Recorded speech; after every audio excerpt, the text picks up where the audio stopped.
ಅರುಣಾಚಲ ಪ್ರದೇಶದ ಬುಡಕಟ್ಟು ಮುಖ್ಯಸ್ಥರೊಬ್ಬರು ಒಬ್ಬ ಬ್ರಿಟಿಷ್ ಅಧಿಕಾರಿಯನ್ನ ಕೊಂದು ನಂತರ ಇಡೀ ಸಾಮ್ರಾಜ್ಯದ ವಿರುದ್ಧ ಯುದ್ಧ ಮಾಡಿದರು. ಇದು ತನ್ನ ಜನರ ಘನತೆ, ಗೌರವ ಮತ್ತು ಸ್ವಾತಂತ್ರ್ಯವನ್ನು ರಕ್ಷಿಸಲು ಹೋರಾಡಿದ ಸ್ವಾತಂತ್ರ್ಯ ಹೋರಾಟಗಾರ ಮತ್ಮೂರ್ ಜಾಮೋಹ್ ಅವರ ಕಥೆ.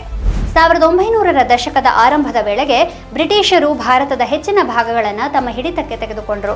ಅನೇಕ ರಾಜಪ್ರಭುತ್ವದ ರಾಜ್ಯಗಳು ತಮ್ಮ ಅಧಿಕಾರವನ್ನು ಕಳೆದುಕೊಂಡರೆ ಕೆಲವರು ಬ್ರಿಟಿಷರೊಂದಿಗೆ ಹೊಂದಾಣಿಕೆ ಮಾಡಿಕೊಂಡು ಅವರ ಸವಲತ್ತುಗಳನ್ನು ಅನುಭವಿಸ್ತಾ ಇದ್ರು. ಬಳಿಕ ಬ್ರಿಟಿಷರ ಮುಂದಿನ ಗುರಿ ಅವರು ಅದುವರೆಗೂ ತಲುಪಿರದ ಈಶಾನ್ಯ ಭಾರತದ ಬುಡಕಟ್ಟು ಜನಾಂಗದವರಾಗಿದ್ರು. ಆದರೆ ಅರುಣಾಚಲ ಪ್ರದೇಶದ ಬೆಟ್ಟಗಳ ಆಳದಲ್ಲಿ ಬುಡಕಟ್ಟು ಮುಖ್ಯಸ್ಥನೊಬ್ಬ ತಮ್ಮ ವಿಸ್ತರಣಾ ಯೋಜನೆಗೆ ಬೆದರಿಕೆಯಾಗಬಹುದು ಎಂಬ ಕಲ್ಪನೆಯು ಅವರಿಗೆ ಇರಲಿಲ್ಲ. 1909ರಲ್ಲಿ ನೋಯೆಲ್ ವಿಲಿಯಮ್ಸನ್ ಎಂಬ ಒಬ್ಬ ಬ್ರಿಟಿಷ್ ಅಧಿಕಾರಿ ಅಂತಹ ಒಂದು ದಂಡಯಾತ್ರೆಯ ಭಾಗವಾಗಿ ಸಿಯಾಂಗ್ ಕಣಿವೆಗೆ ಬಂದ.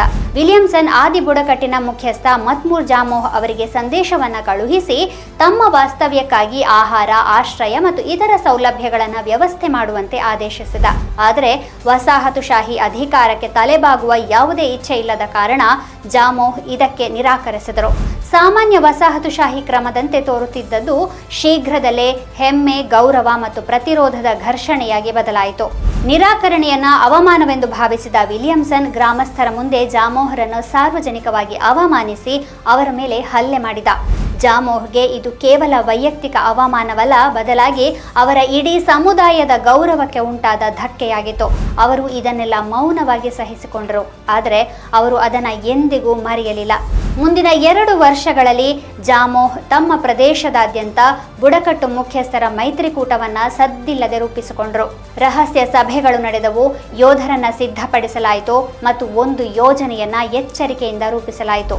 ಮಾರ್ಚ್ 1911ರಲ್ಲಿ ವಿಲಿಯಮ್ಸನ್ ವೈದ್ಯಕೀಯ ಅಧಿಕಾರಿ ಡಾಕ್ಟರ್ ಗ್ರೆಗರ್ಸನ್ನೊಂದಿಗೆ ಸಿಯಾಂಗ್ ಕಣಿವೆಗೆ ಮರಳಿದ.